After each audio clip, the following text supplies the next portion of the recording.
Halo sobat, dimanapun kalian berada, kembali lagi bersama saya. Pada kesempatan kali ini saya akan memberikan tutorial tentang cara membuat vektor menggunakan Photoshop. Namun sebelum kita ke tutorialnya, saya ingin mengingatkan sekali lagi buat teman-teman yang belum subscribe untuk mensubscribe channel ini. Oke, sebelum kita masuk ke tutorialnya, saya ingin kalian mengetahui beberapa hal yang harus kalian ketahui sebelum kita bisa membuat vektor. Nah, untuk langkah yang pertama kita harus membuat, nggak harus sih, ini sesuai selera. Yang pertama kita membuat line art. Nah, line art itu yang seperti ini. Sementara line art itu apa? Seperti namanya, line art adalah seni garis. Jadi dalam sebuah karya line art biasanya digunakan untuk outline atau garis luar untuk pembatas dari warna dasar. Nah, tool yang kita gunakan adalah pen tool yang ada di sini. Nah, ini sebenarnya shortcutnya bukan key melainkan P, namun saya ubah. Jika kalian ingin merubahnya, ada di edit kemudian keyboard shortcut. Nah, ini pen tool saya rubah menjadi key karena biar dekat dengan tangan yang kiri. Nah, bagi kalian jika tidak menggunakan line art juga tidak apa-apa. Nah, di sini ada dua jenis dari pen tool itu tadi. Yang pertama ada shape. Kalau kita menggunakan shape, nanti kita akan otomatis membuat layer baru. Perhatikan di kanan bawah. Nah, ini kita jadi sebuah layer baru. Dan nantinya kita bisa mengisi warna pada shape yang telah kita buat tadi. Nah, sementara kalau kita membuat pakai path, nanti jadinya akan jadi sebuah garis saja. Nah, jadi ketika kalian membuat vektor, jangan sampai salah memilih toolnya, pen tool, kemudian kita menggunakan shape. Oke, langsung saja. Ini kita kan membuat garis nih, pasti ada belokan-belokan.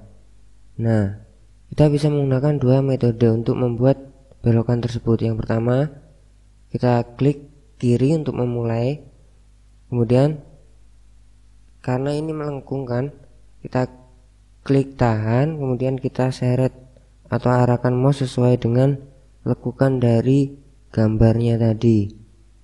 Nah, ini sesuai dengan lekukan pada gambar. Namun jika kita menggunakan metode ini, nantinya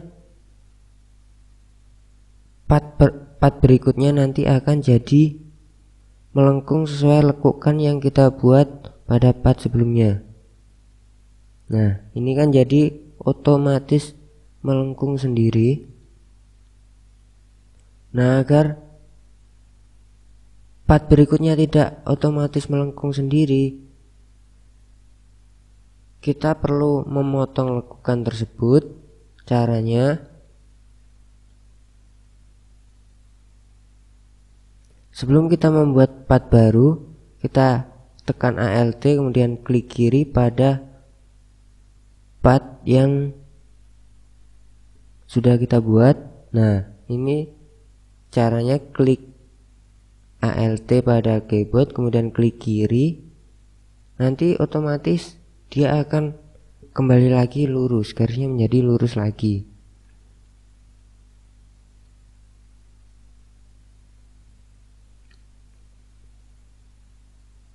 Nah, ini kan otomatis belok sesuai dengan lekukan yang ada sebelumnya.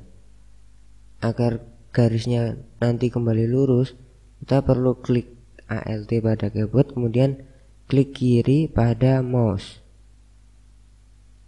kemudian gerakkan atau arahkan sesuai dengan keinginan kalian, sesuai dengan lekukan gambar.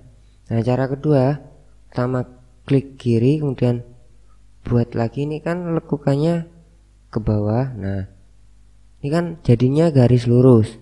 Agar bisa membengkokkannya, kita perlu menambah pad di tengah-tengah garis.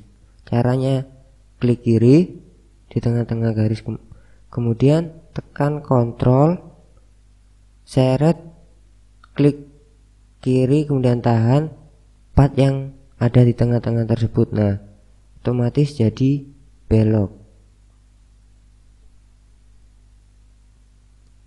Nah, ini kan garisnya ada di atas. Kemudian kita ingin membuat lagi di bawah, namun ini masih termasuk bagian dari line, maka kita perlu melakukan klik yang ada di atas itu, kemudian combine shape agar dia menjadi satu layer saja. Kalau kita pilih new layer, nanti di bawah ini akan muncul layer baru lagi. Layer itu yang ada di sebelah kanan.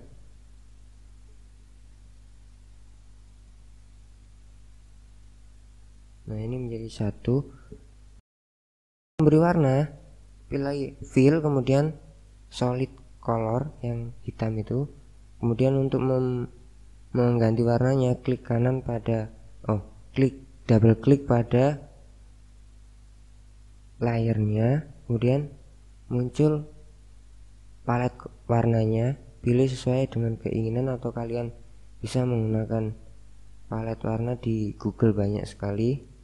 Jadi jangan sampai lupa, ketika masih dalam satu bagian kita harus memilih combine shape agar tidak menjadi layer baru. Kalau menjadi layer baru lagi, nanti akan lama dalam proses pewarnaan karena harus memberi warna satu-satu. Oke, itu saja yang perlu kalian ketahui sebelum kalian mulai belajar membuat vektor menggunakan Photoshop. Nah, untuk berikutnya saya akan memberikan sebuah video dari proses pengerjaannya. Di sini ada sekitar 36 menit dalam membuat line art saja. Oke, itu saja yang dapat saya sampaikan. Selamat menikmati videonya dan semoga bermanfaat. Terima kasih dan wassalam.